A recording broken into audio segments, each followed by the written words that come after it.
నేనైతే ఇగోండి దోశ అయితే వేసుకున్నాను. ఇగోండి మనకు పాన్ అయితే వేసుకుంది. ఇప్పుడు చూడండి ఎంత బాగా అంటే అంత బాగా వస్తుందండి మనకి.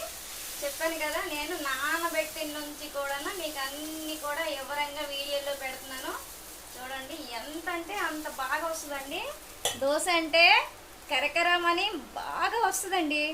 మన పిల్లలైతే బాగా నచ్చి తింటారండి.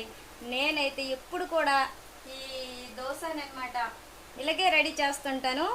మీరు కూడా ఇలాగ పిల్లలకి ఇలాగే రెడీ చేసి పెట్టండి. మీ పిల్లలకి ఎంత ఇష్టం దోశ అంటే చాలా ఇష్టం కదా. నేను కూడా ఒక్కొక్కరికి ఉల్లి దోశ ఇష్టం, మా ఇంట్లో ఒక్కొక్కరికి ఎగ్గ దోశ ఇష్టం, ఒక్కొక్కరికి ప్లెయిన్ దోశ ఇష్టం.